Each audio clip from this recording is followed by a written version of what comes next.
Olha só, queridos irmãos, essa semana, eu não sei se vocês viram, possivelmente você tenha visto aí nos jornais, nós vimos aqueles ataques racistas que o jogador Vinícius Júnior sofreu lá na Espanha, né? Aquelas ofensas raciais gravíssimas que ele sofreu lá na Espanha. E eu creio que esse momento é uma boa oportunidade para nós, como igreja, conversarmos então sobre essa questão de discriminação de pessoas. O que a Bíblia tem a dizer sobre os vários tipos de discriminação que muitas pessoas sofrem todos os dias? O que a palavra de Deus tem a dizer sobre isso? E eu penso que é importante nós conversarmos, especialmente em virtude de tudo aquilo que aconteceu. É uma oportunidade pedagógica para nós refletirmos, então, o que a palavra de Deus tem a dizer sobre isso. E nós vamos começar, então, lendo Tiago, capítulo 2, do verso 1 ao verso 9. Tiago, capítulo 2, do verso 1 ao verso 9. Vamos começar lendo esse texto, depois nós vamos folhear alguns outros textos da palavra para refletirmos a respeito desse tema. Tiago capítulo 2, do verso 1 ao 9, vai aparecer aí na tela. Tiago 2, do verso 1 ao 9. É verso 1, pode pôr aí no verso 1. Tiago 2, 1. Isso. A palavra de Deus diz assim: meus irmãos, vocês não podem ter fé em nosso Senhor Jesus Cristo, o Senhor da glória, e ao mesmo tempo tratar as pessoas com parcialidade ou fazer acepção de pessoas. Por quê? Aí Tiago vai dar um exemplo de uma discriminação que acontecia na época dele e que ainda hoje às vezes acontece. Ele diz assim: porque se entrar na sinagoga de vocês um homem com anéis de ouro nos dedos, vestindo roupa luxuosa, e entrar também um pobre muito mal vestido, e vocês derem um tratamento especial ao que está vestido com a roupa luxuosa, dizendo: você sente-se aqui no lugar de honra, nessa poltrona almofadada, né? Sente-se aqui no lugar de honra, e vocês disserem ao pobre: você fique em pé, ou sente-se ali abaixo do estrado dos meus pés, será que vocês não estarão fazendo distinção entre vocês mesmos e julgando as pessoas com critérios errados? Escutem, meus amados irmãos, por acaso Deus não escolheu os que para o mundo são pobres para serem ricos em fé e herdeiros no reino que Ele prometeu aos que amam? No entanto, vocês desprezam os pobres. Por acaso não são os ricos que oprimem vocês e não são eles que os arrastam para os tribunais? Não são eles os que blasfemam o bom nome que foi invocado entre vocês? Se vocês de fato observam a lei do reino, conforme está na Escritura, ame o seu próximo como a si mesmo, fazem bem. Vamos ler juntos o verso 9? Vamos ler juntos?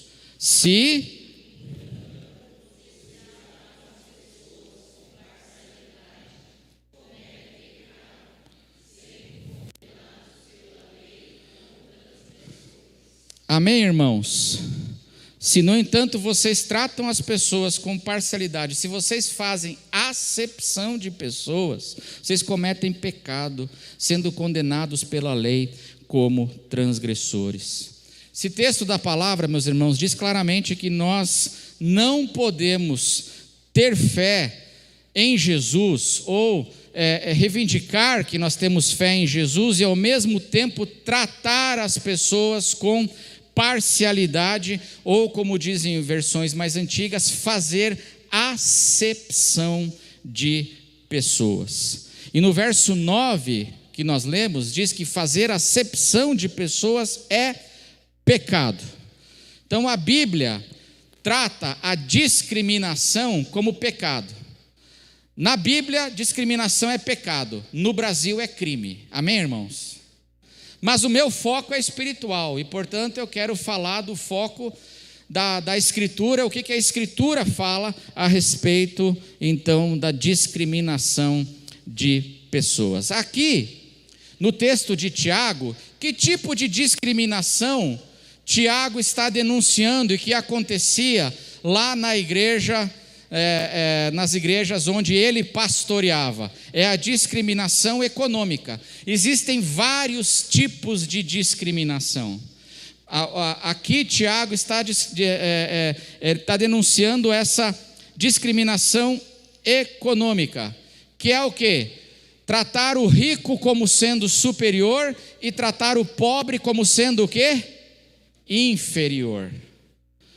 Diz aqui que ele dá o exemplo que se chegar uma pessoa rica com anéis nos dedos e um blazer Armani, né, vestindo um blazer Armani, né, aí você chega para essa pessoa que está com um Rolex no braço, né, o meu é o Enrolex, né, irmãos, esse aqui é made in Taiwan, né, irmãos, é paraguaio, tá bom?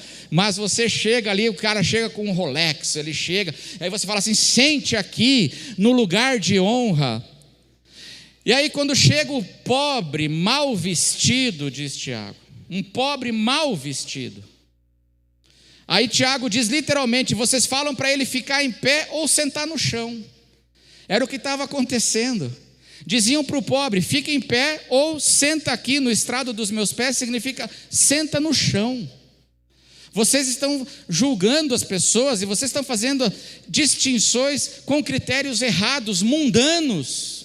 Isso é mundano, diz Tiago, é critério errado, porque a palavra de Deus diz para a gente amar o próximo, e o próximo é o próximo, sem distinção, é o próximo, e essa é a lei de Deus. E aí Tiago faz essa denúncia, esse alerta ali para a igreja. O que é, então, esse pecado da discriminação de pessoas? É a ação. Discriminar é a ação de tratar pessoas ou grupos de pessoas com uma atitude de desprezo e como se elas fossem inferiores. Palavra-chave da discriminação é desprezo. Palavra-chave da discriminação é tratar como se fosse inferior. Você despreza e trata como inferior por quê? Por causa de várias razões. Por exemplo, cor da pele, como aconteceu com Vinícius Júnior, por causa da cor da pele, ou por causa da situação econômica, se é pobre, como se fosse inferior a outras pessoas. Ou, por exemplo, pode ser nacionalidade, o local de origem, a pessoa é de determinada nacionalidade ou grupo étnico, e aí ela é tratada como se fosse inferior. Isso é um critério mundano e é pecado. Quando nós alimentamos esse tipo de discriminação no coração. A pessoa que discrimina, ela se acha superior. Ela se acha superior.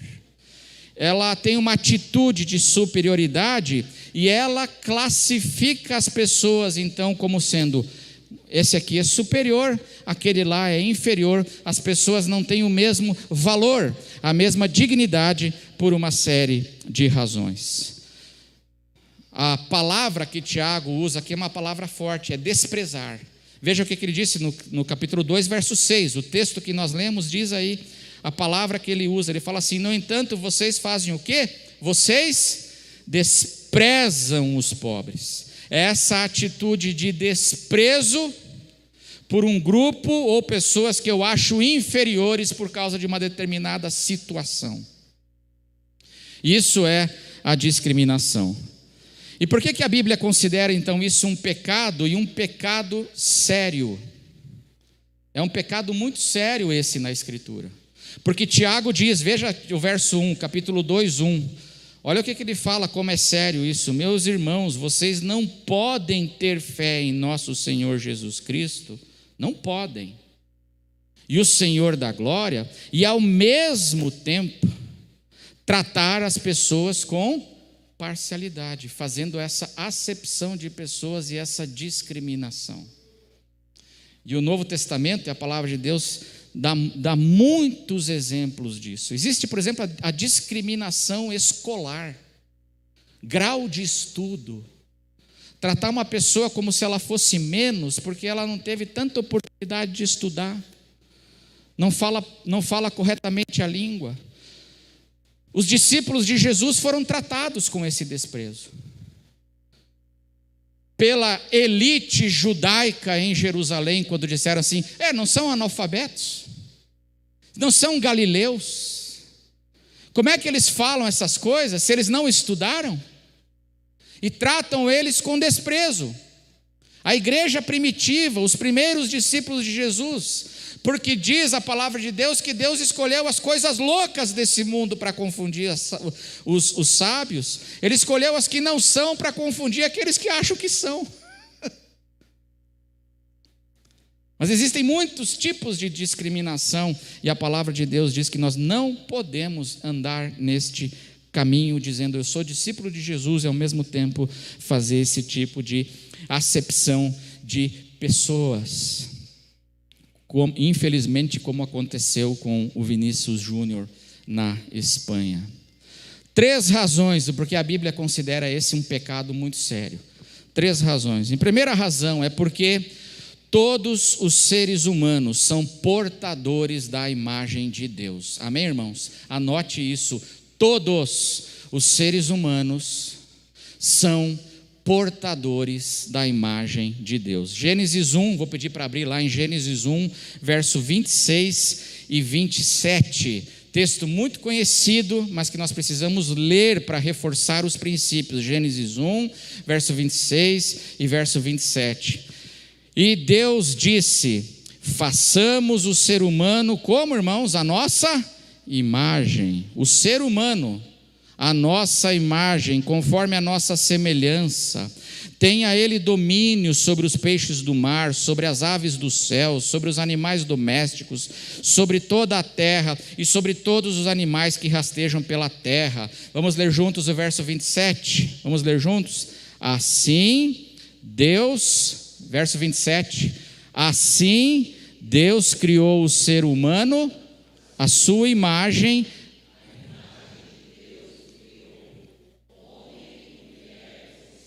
Só o sexo masculino é a imagem de Deus. Amém? Ele diz o que aqui? O homem e a mulher têm exatamente a mesma dignidade e o mesmo valor. Porque existe uma discriminação, muitas vezes, com as mulheres. As mulheres são tratadas como sendo inferiores. Mas aqui diz que o homem e a mulher são imagem e semelhança de Deus. Ambos possuem a mesma dignidade e o mesmo valor.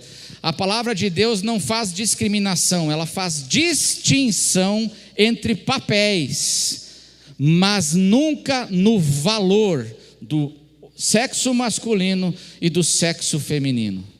Homem e mulher, eles têm a mesma dignidade e o mesmo valor diante de Deus, e todo ser humano é portador da imagem de Deus.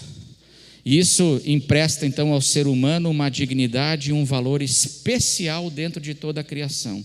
Preste atenção, irmão, somente do ser humano em toda a criação e de todos os seres criados, todos inclusive os seres espirituais, todos esses seres, tudo que foi criado, somente do ser humano é dito que ele foi criado à imagem e semelhança de Deus, somente do ser humano. O ser humano tem uma posição muito singular e de muito valor diante de Deus. Todo ser humano. Tem um teólogo, um grande teólogo chamado Wayne Grudem, na sua teologia sistemática, ele diz o seguinte: precisamos lembrar que mesmo caído, o homem caiu no pecado. Depois da queda, a imagem de Deus no homem foi destruída? Não, ela foi borrada, mas ela não foi destruída. o homem, ainda depois da queda, continua sendo imagem de Deus. Precisamos lembrar que, mesmo caído, o homem pecador tem a posição de ser imagem de Deus. Todo ser humano, por mais que a imagem de Deus esteja maculada pelo pecado, pela doença, pela fraqueza, pelo envelhecimento ou por qualquer outra coisa, traz em si ainda a condição de existir a imagem de Deus e, portanto, precisa ser tratado, todo ser humano precisa ser tratado com a dignidade e o respeito devidos ao portador da imagem divina. Isso significa que todas as raças merecem igual dignidade e direitos. Significa que os idosos, porque existe um preconceito etário, existe uma discriminação etária, pessoas que desvalorizam os idosos, tem gente que desvaloriza os jovens, tem muitos tipos de discriminação. Os idosos, os gravemente doentes, tem gente, por exemplo, os nazistas, eles achavam que gente com necessidades especiais não merecia viver, mandavam para os campos de concentração para morrer, porque não são produtivos. Pessoas gravemente enfermas são imagem de Deus e merecem ser tratadas com respeito e dignidade. Os deficientes mentais, as crianças ainda no ventre materno, o feto no ventre, todos merecem plena proteção e respeito como seres humanos que são imagem de Deus. Amém, irmãos? Um outro teólogo chamado Millard Erickson, um grande teólogo, diz também na sua teologia sistemática, eu anotei aqui porque eu acho importante ler isso para os irmãos. Na Bíblia, preste atenção, na Bíblia não há indicação alguma de que a imagem esteja presente em uma pessoa em grau maior do que em outra. Não existe uma pessoa que tem mais imagem de Deus e pessoas que têm menos imagem de Deus. Não existe isso, num grau maior ou menor. Todo ser humano, ele é portador da imagem de Deus. Amém, irmãos? Então essa é a primeira razão porque a discriminação, fazer acepção de pessoas, é um pecado, conforme a palavra de Deus. A segunda razão porque é pecado é porque Deus ama a todas as pessoas e o próprio Deus não faz o quê? Acepção de pessoas. Você já imaginou se Deus fizesse acepção de pessoas? Deus não faz acepção de pessoas e Ele ama todas as pessoas. João 3,16, texto clássico, a gente sabe de cor. Amém, irmãos? Não precisa nem pôr na tela, a gente sabe de cor ou não? Porque Deus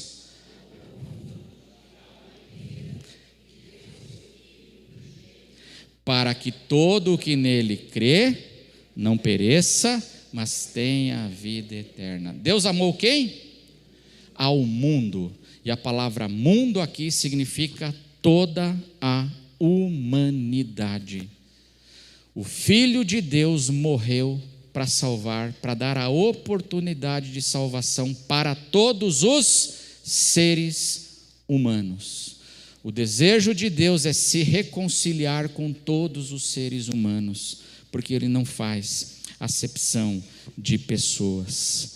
A palavra de Deus diz isso, Atos capítulo 10, vou pedir para abrir lá, o Ícaro abrir lá, Atos 10, 34 e 35, é o texto quando o apóstolo Pedro ele é enviado agora para evangelizar o centurião Cornélio. O centurião Cornélio é um gentil, ele não é judeu. Até Atos capítulo 10, a igreja primitiva, a igreja judaica, ela só evangelizava quem? Judeus. Aqui em Atos 10, Deus vai mostrar agora que Ele quer ser o Senhor e o Salvador de todos os povos. E aí Ele vai agora, através daquela visão, vocacionar Pedro, para Pedro ir agora e falar do Evangelho para um gentil, um centurião romano. E aí o Pedro vai, movido pelo Espírito Santo, E quando chega lá no centurião, na casa do centurião, na família do centurião, olha o que Pedro diz aqui, Atos 7, verso 9, Atos 10, verso 34 e 35, diz assim: então Pedro começou a falar, e ele disse, falando agora com o centurião que não era judeu: reconheço por verdade que Deus não trata as pessoas com parcialidade. Amém, irmãos? Agora Pedro reconheceu que Deus não faz acepção de pessoas, porque Deus quer salvar o centurião romano. O evangelho não é só para um povo, o evangelho não é só para um grupinho de pessoas, o evangelho é o evangelho da salvação e do amor de Deus para todos os povos. Pedro diz: eu reconheço que Deus não faz acepção de pessoas. Verso 35, pelo contrário, em qualquer nação, aquele que o teme e faz o que é justo, lhe é o que? Aceitável, de todas as nações, de todas as cores, de todas as tribos, é aceitável ao Senhor. Deus não faz acepção de pessoas, Deus ama a todos. A palavra de Deus diz que no céu vai ter gente de todas as nações e tribos e línguas lá. Amém, irmãos? Apocalipse 7. Vamos ver lá, Apocalipse 7. Apocalipse 7, do verso 9 ao 10. Verso 9 e 10. Vamos ler, está aí, diz assim: depois destas coisas, visão do apóstolo João, agora que ele está tendo do céu. Depois destas coisas vi, e eis grande multidão, que ninguém podia contar. Da onde? De todas as nações. Da onde mais? Tribos, povos e línguas, em pé diante do trono e diante do Cordeiro, vestidos de vestes brancas, com ramos de palmeiras nas mãos, e eles clamavam em voz forte, dizendo, louvando a Deus, gente de todos os povos da terra, das mais variadas línguas. Acabou a xenofobia, acabou a discriminação. E eles diziam o quê? Ao nosso Deus, é o nosso, nós temos o mesmo Senhor, ao nosso Deus que está sentado no trono e ao Cordeiro pertence a salvação. Gente de todas as tribos. Lembra aquele cântico que a gente cantava antigamente? Hoje a gente não canta mais, né? Mas lá, de todas as tribos, lembra? De todas as tribos, povos e raças, muitos virão te louvar. Que coisa linda, meus irmãos, a igreja. Que coisa linda o evangelho. No céu tem gente de todas as tribos. O céu está aberto para todos os povos. No céu não há essa discriminação. Agora sobre a nova Jerusalém. Apocalipse 21. Apocalipse 21, um detalhe que João fala agora da nova Jerusalém, que eu queria que você visse e contemplasse da palavra. Apocalipse 21, verso 12 e 13. Está falando agora da cidade, da nova Jerusalém que desceu, e João tem essa visão, e aí ele diz assim, olha como é que, uma característica dessa nova Jerusalém, verso 12, tinha uma muralha grande e alta, com 12 portões. Quantos portões, irmãos? Quantos? 12 portões. E junto aos portões, 12 anjos. Sobre os portões estavam escritos nomes, a saber, os nomes das 12 tribos dos filhos de Israel. Vamos ler juntos o verso 13? 3 portões se achavam a leste, 3 ao norte, 3 ao sul e 3 ao oeste. O que significa isso? que os portões da Nova Jerusalém estão abertos, igualmente para todos os povos, porque são abertos em todas as direções. Tem 3 para o leste, 3 para o oeste, 3 para o norte e 3 para o sul. Ou seja, os portões da Nova Jerusalém estão abertos, as oportunidades para todos os povos de entrarem na Nova Jerusalém. Na Nova Jerusalém não tem 5 portões para a Europa, porque o povo europeu que é, né? Amém, irmãos? Europeu, o espanhol está se achando lá, né? Eles que são especiais. Tem 5 para a Europa e tem 1 só para a América do Sul, porque nós somos tudo, né? É assim na Nova Jerusalém? Não, é igual para todos. É 3 para o norte, 3 para o sul, 3 para o leste, 3 para o oeste. Os portões da Nova Jerusalém estão abertos igualmente para todos os povos. A oportunidade de salvação Deus abriu igualmente para todos, porque Ele ama a todos e Ele não faz acepção de pessoas. E finalmente, a terceira razão porque é pecado, a discriminação, é porque a discriminação ela é consequência do pecado de Adão, da queda do homem. Gênesis capítulo 2, vou pedir para abrir lá em Gênesis 2, verso 16 e 17.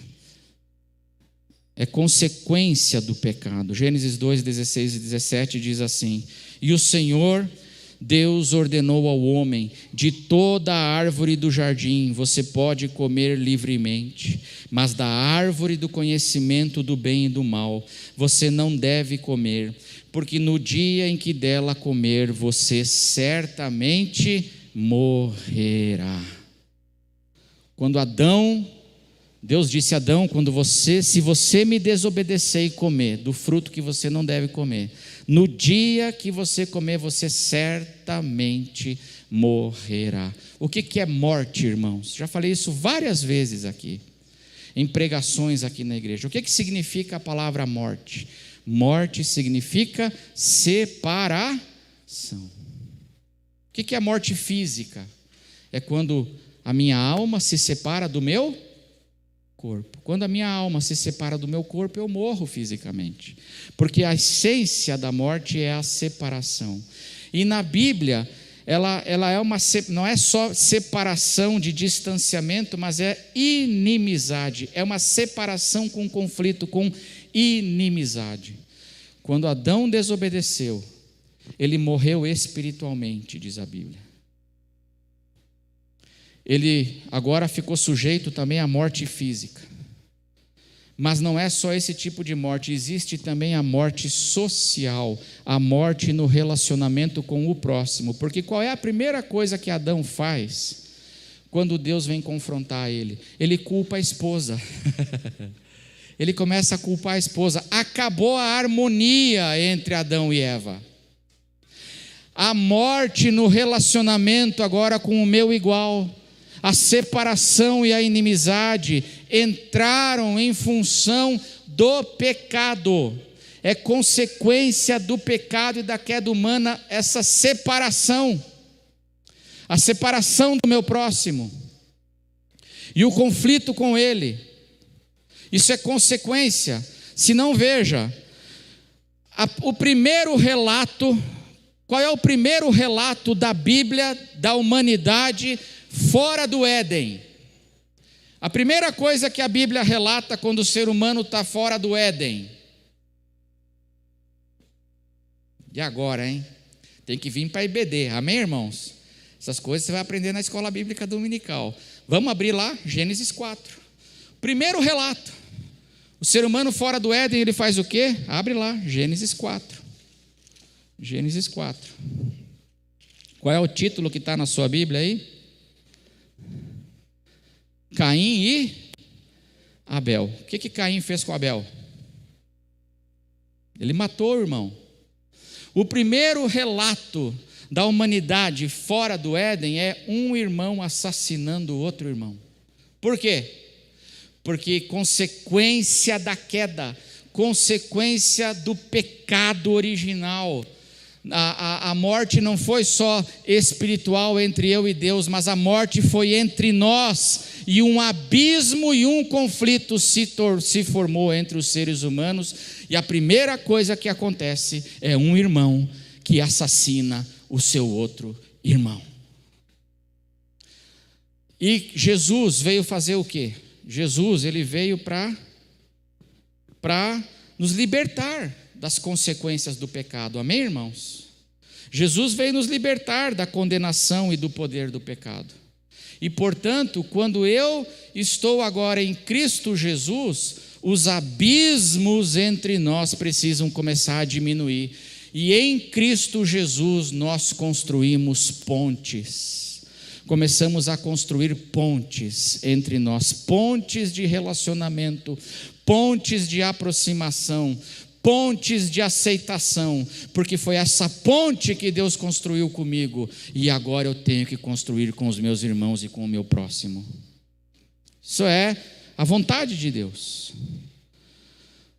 Por isso que, quando nós temos a profecia messiânica de Malaquias, diz que o Messias vai converter o coração dos pais aos seus filhos, o coração dos filhos aos seus pais. Quando eu me converto para Jesus, irmãos, eu tenho que começar a me converter também para o ser humano. A conversão não é só vertical, a conversão também tem que começar a ser horizontal. E aí eu construo pontes de entendimento e de relacionamento com as pessoas, para amá-las, para evangelizá-las, para levá-las a Cristo, mas construir essas pontes. Então essa é a terceira razão, por que a Bíblia trata a discriminação, essa atitude de tratar outros com desprezo e com inferioridade, ela trata como pecado, é porque a discriminação é uma consequência do pecado da qual Jesus Cristo veio nos resgatar. Amém, irmãos? Então, que Deus nos abençoe. Eu acho a igreja uma coisa maravilhosa, porque a igreja de Jesus, ela é uma igreja cheia de diversidade, ela é multiforme. Amém, irmãos? Que coisa linda a igreja, onde as pessoas mais diferentes agora elas têm esse ponto em comum que é Jesus Cristo. E nesse ponto em comum nós vamos nos aproximando, nós vamos nos entendendo, nós vamos nos apoiando, nós vamos suportando o meu irmão em amor, em muitas coisas, para que justamente essa desagregação causada pelo pecado seja trabalhada nas nossas vidas. A igreja é algo maravilhoso, irmãos. A igreja é maravilhosa, a todas as tribos, línguas e raças não estão só lá no céu, mas estão na igreja também, amém, irmãos? Na igreja visível, e quanto mais que Deus abençoe, nós possamos ser uma igreja cada vez mais assim, de gente de toda a tribo, língua, nação, povo, raça, cada vez mais. A igreja evangélica é maravilhosa. Aqui no Brasil, por exemplo, a igreja que quebrou preconceitos, a igreja que subiu os lugares onde mais ninguém subia, e lá trouxe pessoas para o evangelho, onde os diferentes se unem em Cristo Jesus e se respeitam. Eu acho isso maravilhoso, e que a igreja continue crescendo cada vez mais nesse exemplo do que é ser um povo que luta contra todo tipo de discriminação, porque na Bíblia discriminação é pecado, no Brasil ela é crime, e que a gente possa viver conforme a vontade de Deus para as nossas vidas, amém? Então eu quero chamar os jovens, porque não tem discriminação aqui, amém? Amém, irmãos? A gente fica feliz da vida que os jovens aqui, eles não têm discriminação, eles têm o seu lugar aqui, assim como as crianças que ficaram hoje aqui, amém? Os pequeninos, tem lugar que acha que criança incomoda, não é verdade? Eu já vi gente assim achar que criança incomoda. Eu acho criança uma bênção, eu queria ter um montão de criança incomodando aqui, assim, amém, irmãos? Quanto mais criança, melhor. Porque nós não temos essas realidades, nós somos um povo que dá o mesmo valor para todas as pessoas, porque é assim que é diante do nosso Pai. Vamos ficar em pé, vamos orar. Depois nós vamos encerrar o nosso culto louvando o nome do Senhor. Fecha os teus olhos, abra o teu coração para o Senhor, e que hoje a gente faça um coral aqui com a igreja no céu. A igreja que tem gente de todo tipo, que Deus se alegre com o nosso coral aqui, porque aqui nós somos uma igreja que acolhe a todos. Amém, irmãos? Nosso Deus e nosso Pai, nós queremos agradecer porque um dia o Senhor não fez acepção comigo, o Senhor não fez acepção nas nossas vidas em relação a nós, mas o Senhor nos recebeu com amor, o Senhor nos acolheu. Obrigado, Senhor, porque o Senhor abriu as portas da Nova Jerusalém para todos. É por isso que nós estamos aqui, porque nós somos os gentios, nós somos os estrangeiros, que o Senhor incluiu na aliança. Nós somos esses ramos da videira, que o Senhor enxertou na videira verdadeira. E nós te louvamos, porque o Senhor olhou para nós, e o Senhor não nos desprezou jamais. E é que nós, como teu povo, possamos crescer cada vez mais, crescer, para sermos um povo que não despreza o próximo, pelo contrário, não trata ninguém com discriminação, não fazermos acepção de pessoas, mas levarmos o abraço e o evangelho, Senhor, para todos os povos e todas as pessoas. Obrigado, Senhor, porque a nossa igreja ajuda a sustentar a igreja indígena, tribos indígenas. Obrigado, Senhor, pelo nosso missionário Pedro Paulo. Obrigado, Senhor, pela missão Novas Tribos, que usam os seus recursos, as suas melhores cabeças para traduzir o Novo Testamento, Senhor, para um povo para os quais muitos não dão valor, mas nós damos valor, porque eles carregam a tua imagem, eles são amados por ti e por nós. Obrigado, Senhor, pela igreja, porque a igreja abraça, Senhor, ela abraça essa multiforme sabedoria, essa diversidade maravilhosa, e no meio de toda essa diversidade, porque nós temos um só Senhor, um só Espírito, um só batismo, Senhor, nós podemos viver, Senhor, cada vez mais em harmonia. Nos ajude, Senhor, trabalhe no nosso coração, para que nós não sejamos um povo que faz discriminação, mas um povo que ama, um povo que leva o evangelho, Senhor, para todas as pessoas, e que trata todas com a mesma dignidade, o mesmo valor. Obrigado, Senhor, obrigado, que a tua palavra nos abençoe, e abençoe ricamente, Senhor, a vida e a semana de cada irmão, cada um que entrou aqui nesse lugar, e que a graça do Senhor Jesus, que o amor de Deus o Pai, e que a consolação do Espírito Santo esteja sobre cada um de vós, desde agora e para sempre, em nome de Jesus. Amém.